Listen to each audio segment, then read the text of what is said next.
Hello everyone, you are watching Knowledge Shar. I am Nancy and our today's topic is on resources and development. This is the part 2 of my series for class 10th social science. ये आपकी text book से ही लिया गया है. This session is presented by me Nancy. तो guys, जो भी आप इस चैप्टर के इस पार्ट 2 में लर्न करने वाले हैं वो है development of resources, sustainable development, resource planning in India and last conservation of resources. तो गाइज़, जिन्होंने भी अभी तक नॉलेज शार को सब्सक्राइब नहीं किया है, रेगुलर अपडेट्स के लिए प्लीज़ सब्सक्राइब कर दीजिए. और let me give you an another information that is the courses that are available on knowledge शार. ट्यूशन क्लासेस स्टार्ट कर चुके हैं 8th to 12th. All subjects in all stream आप online and offline classes attend कर सकते हैं. For more details आप WhatsApp number पर भी कांटेक्ट कर सकते हैं. तो चलिए, अगर आपको और कनेक्ट होना है तो you can also connect with us through our app knowledge share. Link आपको डिस्क्रिप्शन बॉक्स में दी हुई है. और आप इंस्टाग्राम पर भी अगर हमें फॉलो करना चाहते हैं तो नॉलेज शार पर आप हमें फॉलो कर सकते हैं. चलिए, बिना किसी डिले के आगे बढ़ते हैं guys and move on to our next topic that is development of resources. Development of resources क्या होती हैं ये मैं आपको बताऊंगी. इसमें आप 3 चीज़ें लर्न करेंगे basically: depletion of resources, accumulation of resources and indiscriminate exploitation of resources. Development of resources का मतलब क्या होता है वो मैं आपको बता देती हूँ. देखिए, डेवलपमेंट ऑफ रिसोर्सेज वो होती हैं क्योंकि ह्यूमन सर्वाइवल के लिए, ह्यूमन को अपनी बेटर क्वालिटी ऑफ लाइफ जीने के लिए ज़रूरी हो जाता है कि वो रिसोर्सेज का इस्तेमाल करे. पर वो इस तरह से इस्तेमाल करता है रिसोर्सेज को कि जो रिसोर्सेज हैं वो पूरी तरह से डेप्लीट हो जाती हैं. कुछ ऐसे हाथ होते हैं सोसाइटी में या पूरे कम्युनिटी में जो कुछ ऐसे ग्रीडी लोगों की वजह से, जो कि अपने सेटिस्फैक्शन के लिए इतना ज़्यादा रिसोर्सेज को यूज़ कर लेते हैं कि रिसोर्सेज पूरी तरह से डेप्लीट हो जाती हैं. Now the second is accumulation of resources. Accumulation of resources का मतलब है जब कभी भी जो कुछ लोग हैं जो कि दो सोसाइटी में जो बटे हुए हैं, जिनके पास हैव्स और हैव नॉट्स यानी कि रिसोर्सेज हैं और जिनके पास नहीं है यानी कि रिच और पुअर, ये जो ब्रिज है इन दोनों के बीच का, ये काफ़ी ज़्यादा बड़ा ब्रिज है. तो जिनके पास होता है वो रिच होते हैं, जिनके पास नहीं वो पुअर हैं. तो ये जो रिसोर्सेज हैं उन लोगों के हाथ भी यूज़ किए जा रहे हैं, पर एक्यूमुलेशन जो है वो दोनों ही तरह से हो रहा है. ना third is indiscriminate exploitation of resources. This third point is telling you कि रिसोर्सेज जो होती हैं वो आपको, अगर आप इतनी बुरी तरह से एक्सप्लॉइट करके रिसोर्सेज को यूज़ करेंगे तो बाद में आपको ग्लोबल इकोलॉजिकल क्राइसिस भी देखनी पड़ सकती है. जैसे कि क्लाइमेट चेंज कितना बड़ा मुद्दा है ये आज की लाइफ में. अगर हम प्रेजेंट में बात करें तो अगर हम एक्सप्लॉइटेड कर रहे हैं सारे रिसोर्सेज को तो हमें वेरियस ग्लोबल इकोलॉजिकल क्राइसिस देखने के लिए मिल सकते हैं. ग्लोबल वार्मिंग देखने के लिए मिलती है, ओजोन लेयर डेप्लीट हो रही है, एनवायरमेंटल पोल्यूशन कितना हो रहा है, लैंड डिग्रेड हो रही है. तो ये सारे जो पॉइंट्स हैं ये डेवलपमेंट ऑफ रिसोर्स बनने के लिए मेजर प्रॉब्लम खड़ी कर देते हैं. तो तब डेवलपमेंट ऑफ रिसोर्स नहीं हो पाता. अब उसके लिए भी एक आंसर है कि आप सस्टेनेबल डेवलपमेंट की ओर बढ़ सकते हैं. सस्टेनेबल डेवलपमेंट क्या होता है कि जब भी कभी आप एनवायरनमेंट को बिना हानि पहुंचाए डेवलपमेंट करने में लग जाते हैं और एट प्रेजेंट जितना भी डेवलपमेंट आप करते हैं आप एक अपने आप से ये चीज़ मान कर चलते हैं कि हम फ्यूचर जनरेशन के लिए कोई कॉम्प्रोमाइज़ नहीं करेंगे और डेवलपमेंट होकर रहेगा. यानी कि सस्टेनेबल डेवलपमेंट बिना किसी कॉम्प्रोमाइज़ के कि हम फ्यूचर जनरेशन को हानि पहुंचाएंगे. तो फ्यूचर जनरेशन को ध्यान में रखकर ये सस्टेनेबल डेवलपमेंट की जाती है. Now let move to another important summit जो कि सस्टेनेबल डेवलपमेंट के अंदर आती है. सस्टेनेबल डेवलपमेंट जब करा था, इसके लिए प्लानिंग की गई थी, तो रियो डी जेनेरियो में अर्थ समिट हुई थी 1992 में. तो गाइज ये ब्राज़ील में थी. यहाँ पर more than 100 heads of states आए थे. रियो डी जेनेरियो में इन्होंने मीट किया था. ब्राज़ील में ये ऐसी फर्स्ट इंटरनेशनल अर्थ समिट बनी थी जहाँ पर ये सब लोग बैठे थे. समिट जो थी इसमें एड्रेस करी गई थी अर्जेंट प्रॉब्लम्स, कुछ ऐसी प्रॉब्लम जो आपके एनवायरमेंटल प्रोटेक्शन करती हैं, सोशो इकोनॉमिक डेवलपमेंट करती हैं ग्लोबल लेवल पर.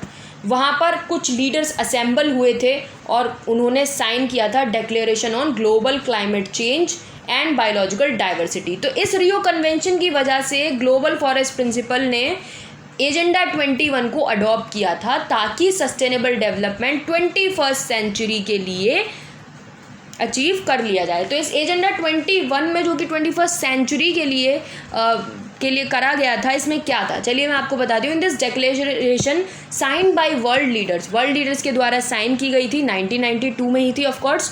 United nation conference on environment and development, ये वहाँ पर हुई थी UNCED में। ये रियो डी जेनेरिया ब्राज़ील में ही टुक प्लेस करी थी और एम्स था इसका अचीविंग ग्लोबल सस्टेनेबल डेवलपमेंट। जैसा कि अभी मैंने बताया, सस्टेनेबल डेवलपमेंट के लिए यहाँ पर प्लानिंग और एम्स बनाए गए थे। ये एजेंडा था टू कॉम्बैट एनवायरमेंटल डैमेज। हम एनवायरमेंटल डैमेज को कैसे कॉम्बैट कर सकते हैं, पॉवर्टी को कैसे हटा सकते हैं, डिसीजेस कैसे जा सकती हैं, ये सब ग्लोबल कोऑपरेशन और सभी के कॉमन इंटरेस्ट, जो लीडर्स बैठे थे उनके इंटरेस्ट, उनकी म्यूचुअल नीड्स को ध्यान में रखते हुए, उनकी रेस्पॉन्सिबिलिटीज़ देते हुए ये एजेंडा 21 को ऑब्जेक्टिव के रूप में अपनाया गया था। और ये लोकल गवर्नमेंट के थ्रू ये जो एजेंडा था, लोकल एजेंडा 21 भी बाद में बना। तो ये both local, national, international action था रियो अर्थ समिट में। चलिए नेक्स्ट टॉपिक है आपका रिसोर्स प्लानिंग। देखिए, अब बात हो गई सस्टेनेबल डेवलपमेंट की, कि सस्टेनेबल डेवलपमेंट ऐसे ऐसे होना है, क्या क्या चीज़ें कॉम्बैट होनी है, पर उसके लिए भी तो आपके पास कोई प्लानिंग होनी चाहिए। तो आप उसके लिए करते हैं रिसोर्स प्लानिंग। ये वाइडली एक्सेप्टेड स्ट्रैटेजी होती है ताकि रिसोर्सेज का जुडिशियस यूज़ हो पाए। अगर हम बात करें इंडिया जैसी कंट्रीज़ की, तो यहाँ पर एनॉर्मस डाइवर्सिटी मिलती है, अवेलेबिलिटी ऑफ रिसोर्सेज है यहाँ पर क्या होता है कि कुछ रीजन्स ऐसे होते हैं जो किसी रिसोर्स में बहुत ज़्यादा रिच होते हैं, तो कुछ ऐसे रीजन्स होते हैं जो कि कुछ ऐसे रिसोर्सेज में डेफिशिएंट भी होते हैं। तो दोनों ही चीज़ें यहाँ पर इम्पॉर्टेंट है आपको समझनी, कि रीजन्स जो हैं वो आपके कंसीडर्ड किए जाते हैं, या तो वो सेल्फ सफिशिएंट होंगे, या तो वो एक चीज़ में रिच होंगे पर दूसरी चीज़ में उनके पास उतनी अवेलेबिलिटी होगी नहीं। तो इसीलिए रिसोर्स प्लानिंग करनी ज़रूरी है, और अवेलेबिलिटी ऑफ रिसोर्सेज बनी रहे और रीजन का डेवलपमेंट होता रहे, इसीलिए रिसोर्स प्लानिंग का करना आवश्यक होता है। अगर कोई टेक्नोलॉजी नहीं है हमारे पास, इंस्टीट्यूशन नहीं है, तो इसके हमें करस्पॉन्डिंग चेंजेस भी देखने पड़ सकते हैं। फॉर एग्ज़ाम्पल, मैंने आपको डेफिनेशन में बताया था रिसोर्सेज की, कि अगर आपके पास नेचर है पर आपके पास टेक्नोलॉजी और इंस्टीट्यूशंस ही नहीं होंगे, तो आप आखिर रिसोर्सेज की कैसे प्लानिंग करेंगे, आप उनको यूटिलाइज़ कैसे करेंगे। तो उसी तरह से रीजन्स की बात करें, तो रीजन्स के पास जब टेक्नोलॉजी होगी ही नहीं, तो वो कैसे आगे डेवलप हो पाएंगे। तो चलिए मैं अब आपको आपकी कन्फ्यूज़न को दूर कर देती हूँ और बताती हूँ कि आप किस तरह से फ़ाइट कर सकते हैं। देखिए, अवेलेबिलिटी ऑफ रिसोर्सेज की अगर मैं बात करूँ, तो कुछ ऐसे रीजन्स हैं इंडिया के अंदर जहाँ पर आपको देखने के लिए मिलेगा कि कहीं कहीं रिसोर्सेज अबंडेंट हैं, तो कहीं कहीं किसी और चीज़ की वहाँ पर कमी है। फॉर एग्ज़ाम्पल, झारखंड, छत्तीसगढ़, मध्य प्रदेश, ये सारे ही मिनरल्स और कोल डिपॉजिट्स में काफ़ी ज़्यादा इनकी अबंडेंस है, रिच हैं। पर वहीं अगर अरुणाचल प्रदेश की बात करूँ, तो वहाँ पर इंफ्रास्ट्रक्चर लैक करता है। तीसरा एग्जाम्पल देती हूँ मैं आपको लद्दाख का। ये रिलेटिवली आइसोलेटेड एरिया है अगर हम पूरी कंट्री की बात करें तो, क्योंकि वहाँ पर देखिए कल्चरल हेरिटेज तो है, पर वहाँ पर पानी नहीं है, वहाँ पर प्रॉपर इंफ्रास्ट्रक्चर नहीं है, वहाँ पर वाइटल मिनरल्स नहीं है। तो वहाँ पर लद्दाख में क्या है कि किसी तरह से ये cold desert area of Ladakh में कोई तरीके का डेवलपमेंट नहीं है। तो इसी वजह से इन रीजन्स में ये चीज़ अवेलेबिलिटी ऑफ रिसोर्सेज बनी रहे, इसीलिए रिसोर्स प्लानिंग की जाती है। This calls for balance resource planning at the national, state, regional और लोकल लेवल्स। तीनों ही तरीके से यहाँ पर रिसोर्स प्लानिंग की जाती है। चलिए अब बात करते हैं इंडिया के अंदर आप कैसे रिसोर्स प्लानिंग कर सकते हैं। हमारी कंट्री जिसमें इतनी डाइवर्सिटी है, इतना बहुतायत है, डाइवर्सिटी है, लिंग्विस्टिक कल्चर है, पता नहीं क्या कितनी ही चीज़ें हमारी कंट्री में इतना एनॉर्मसली डाइवर्सिफाइड है। तो चलिए अब मैं आपको बताती हूँ रिसोर्स प्लानिंग आप कैसे कर सकते हैं। ये कॉम्प्लेक्स प्रोसेस होता है सबसे पहले, लेकिन काफ़ी सारे स्टेप्स भी इसमें होते हैं। पहला स्टेप है इसका identification and inventory of resources across the region. अब जब सबसे पहले आपको क्या करना पड़ेगा, उस रीजन में ये ज्ञात करना पड़ेगा कि कौन सी आइडेंटिफिकेशन करनी पड़ेगी, कौन सी रिसोर्सेज वहाँ पर यूज़ होती है, या उस रीजन की सबसे अच्छी या जो भी रिसोर्सेज जहाँ पर वो जिस चीज़ में है उस चीज़ का पहले उसे सर्वे करना पड़ेगा, मैपिंग करनी पड़ेगी, क्वालिटेटिव और क्वांटिटेटिव एस्टिमेशन लगाया जाएगा और तब जाकर ये देखा जाएगा कि वहाँ पर रिसोर्सेज कौन से हैं आकर जिसकी अवेलेबिलिटी है या वो रिच हैं या डेफिशिएंट हैं। दूसरा स्टेप है आपका इवॉल्विंग प्लानिंग स्ट्रक्चर।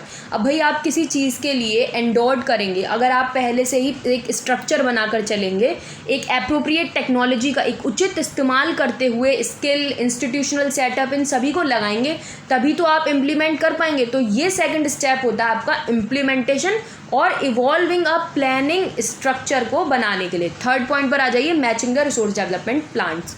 इसका मतलब यहाँ ये हुआ कि जितनी भी ओवरऑल नेशनल डेवलपमेंट प्लान्स हैं वो इस थर्ड स्टेप में बनाए जाएंगे, यानी कि आपके पास इंडिया में जितने भी रिसोर्सेज डेवलपमेंट है उनको मैच किया जाएगा हर रीजन से कि कहाँ पर कौन सा रिसोर्स है, कहाँ पर नहीं ना। थर्ड इज़ कि स्टेप थर्ड हो गया आपका। अब जो आपको समझना है वो है आपका हिस्ट्री ऑफ कोलोनाइजेशन।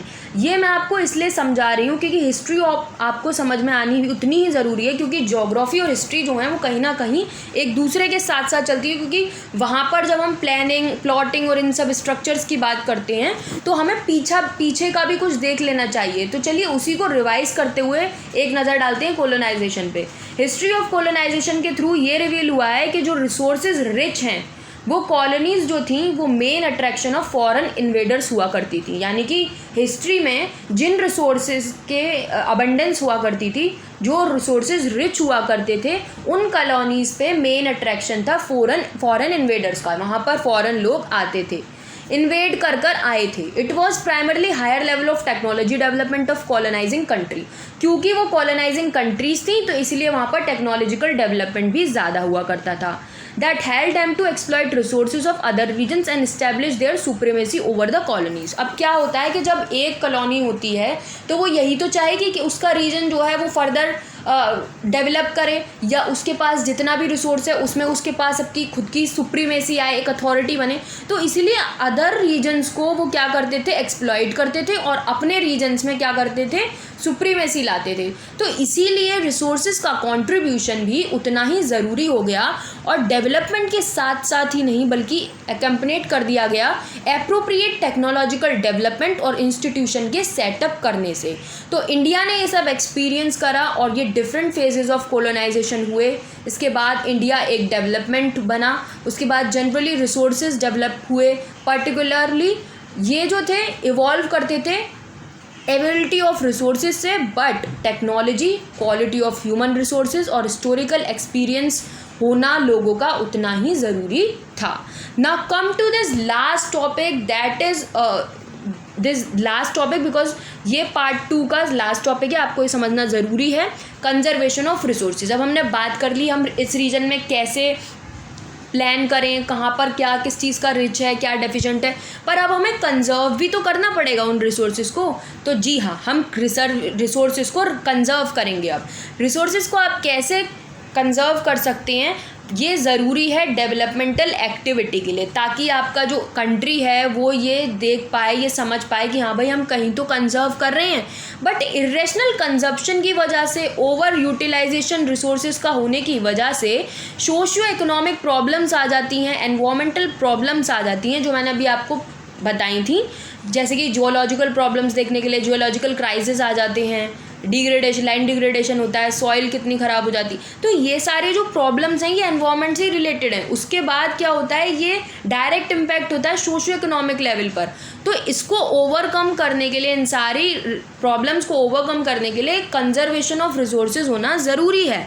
तो यहाँ पर क्या होता है, ये इम्पॉर्टेंट है और मेन कंसर्न बन जाता है लीडर्स का, थिंकर्स का। जितने भी लीडर्स और थिंकर्स थे उन्होंने पास्ट में ये सब प्लानिंग की थी कि कैसे कंजर्व किया जाए रिसोर्सेज को। एक बहुत ही इम्पॉर्टेंट एग्जाम्पल मुझे इस वक्त याद आ रहा है जो आपकी बुक में भी दिया गया है कि गांधी जी ने कहा था कि there is enough for everybody's need and not for anybody's greed. इसका मतलब ये हुआ कि जितने भी आप रिसोर्सेज यूज़ कर रहे हैं वो सिर्फ आप ग्रीडी और सेल्फिश बनकर नहीं यूज़ करें, उनको एक्सप्लॉइट नहीं करें। नेचर ऑफ मॉडर्न टेक्नोलॉजी जो है वो आपका रूट कॉज है रिसोर्स को डेप्लीट करने का ग्लोबल लेवल पर। तो आपको क्या करना है, वो इस चीज़ के अगेंस्ट थे कि आप मास प्रोडक्शन करने की बजाय आप रिप्लेस कर दें मास प्रोडक्शन को प्रोडक्शन बाय द मासेस। तो उनकी ये जो स्ट्रेटजी, ये जो प्लान था उनका, लीडर्स थे, थिंकर्स थे, उन सबके ये प्लान्स जो थे ये काफ़ी ज़्यादा कंजर्वेशन ऑफ रिसोर्स करने में काम आते थे। तो इसी तरह से हम कंजर्वेशन ऑफ रिसोर्सेज कर सकते हैं, अपना कंजप्शन और ओवर यूटिलाइजेशन कम करके रिसोर्सेज को बेहतर बना सकते हैं और डेवलप हो सकती हैं। तो गाइज़, आई होप आपको ये पूरा सेशन पार्ट 2 समझ में आया होगा। नेक्स्ट पार्ट को देखने के लिए आपको प्लीज़ सब्सक्राइब करना पड़ेगा, चैनल लाइक करना पड़ेगा और शेयर करना बिल्कुल ना भूलें, ताकि आप पूरे पार्ट्स के फ़ायदा उठा सकें। और लास्ट में मैं यही कहूँगी, एंड तक वीडियो देखने के लिए, एंड तक ये सेशन देखने के लिए थैंक्स वेरी मच।